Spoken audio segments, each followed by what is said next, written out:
Hello बच्चों, let's read the question. The question says movement of the air into and out of the lungs is carried out by। इसमें पूछा गया है कि air का जो मूवमेंट है लंग्स के अंदर और बाहर वो किस वजह से हो रहा है। ए इम्बाइबेशन का कारण है, बी प्रेशर ग्रेडियंट रीजन है, सी ऑस्मोसिस या डी डिफ्यूजन। क्वेश्चन को सॉल्व करने के लिए की कॉन्सेप्ट जानते हैं हम। तो इसमें हमें पढ़ना है mechanism of breathing.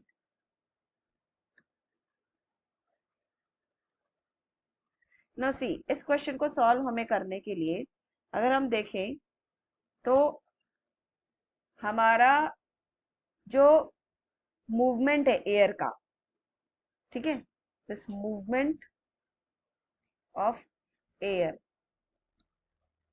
In and out of lungs, इस प्रोसेस को हम क्या कहते हैं? ब्रीथिंग कहते हैं। पहली बात, क्योंकि इस क्वेश्चन को समझने के लिए हमें ब्रीथिंग समझना पड़ेगा। This breathing process actually includes two steps, that is inspiration and expiration, या कह सकते हो इनहेलेशन एंड एक्सहेलेशन। नाउ हम इनहेलेशन की बात करें सबसे पहले और इंस्पिरेशन की बात करें तो what is going on here, यहाँ पे हमारा ऑक्सीजन क्या हो रहा है लंग्स के, मतलब we are taking in oxygen is taking in, यहाँ पे इनटेक हो रहा है ऑक्सीजन का, this is intake of oxygen. जबकि एक्सहेलेशन में क्या हो रहा है,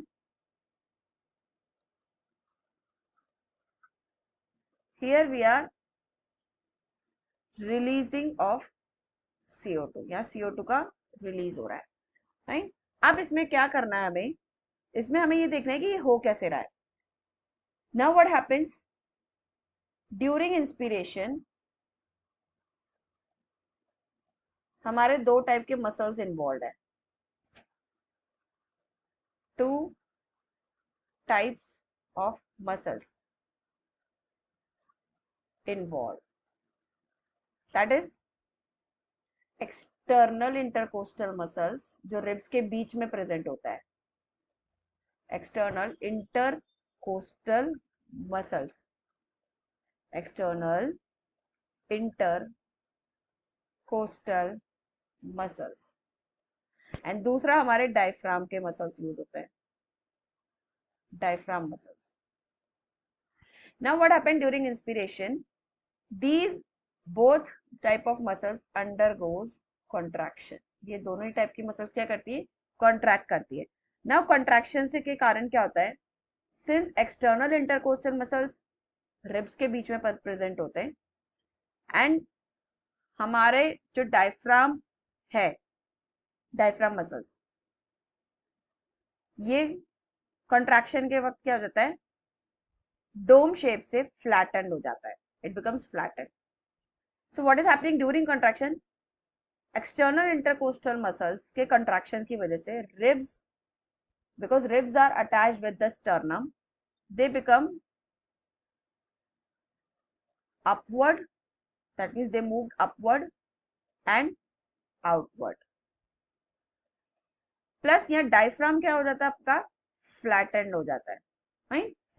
तो आपका ये जो कॉन्सिक्वेंस है due to contraction in the muscles, ये बहुत इंपॉर्टेंट है। Due to this result what is happening, आपका थोरैसिक चैम्बर का जो वॉल्यूम है वो क्या बढ़ रहा हो रहा है, इंक्रीज हो रहा है, एंड प्रेशर क्या हो जाएगा, डिक्रीज हो जाएगा।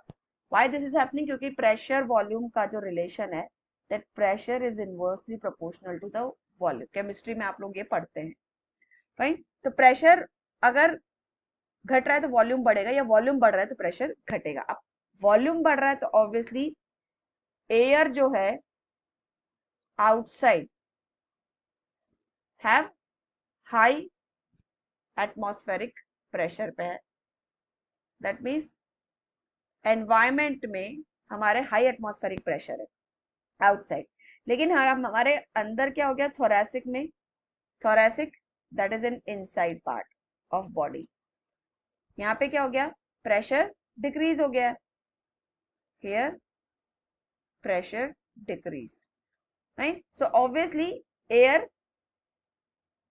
will rush from outside to inside during inspiration, तो एयर अंदर आएगा, फाइन। अब आपका एक्सपिरेशन अगर हम पढ़ें, expiration that is in acceleration के पार्ट में, तो एक्सेलेशन में क्या होती है, यही सारी मसल्स जो होती हैं will get relax, muscles get relax. अब मसल्स रिलैक्स हो गई तो what consequences will be done, कि आपका जो रिब्स एंड स्टर्नम है वो वापस अपनी पोजीशन पे आ जाएगा, that means they will get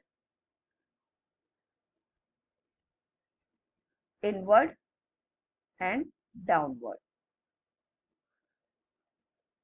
and आपका जो डायफ्राम है वो वापस से डोम शेप हो जाएगा, diaphragm again gets dome shape. तो ऑब्वियसली इससे क्या होगा, आपका जो वॉल्यूम है थोरैसिक का, थोरैसिक वॉल्यूम कैसे, वो अगेन डिक्रीज हो जाएगा, एंड प्रेशर क्या हो जाएगा, अंदर की तरफ इंक्रीजेस इनसाइड बॉडी। अब प्रेशर अंदर इंक्रीज है और बाहर अब उसके कंपैरेटिवली कम है, तो एक्सपीरेशन में air will rush from inside to outside, right? So the reason behind this is actually the pressure difference, that is movement of air into and out of the lungs is carried out by pressure gradient. So the answer is B, pressure gradient. It is neither A, imbibition, because imbibition तो सिर्फ पानी का एक तरह से आप कह सकते हो, this is the absorption of water on its surface, किसी भी प्लांट के सरफेस पे या किसी भी पार्ट का सरफेस जो होता है उसमें पानी एब्जॉर्ब हो जाता है, that is known as imbibition, which is not related with the lung. C, osmosis is again the movement of water. D is the diffusion of gases from high concentration to the low concentration, तो ये भी गलत हो जाता है। So will go with option B, so answer is B. So I hope you understood well. Best of luck.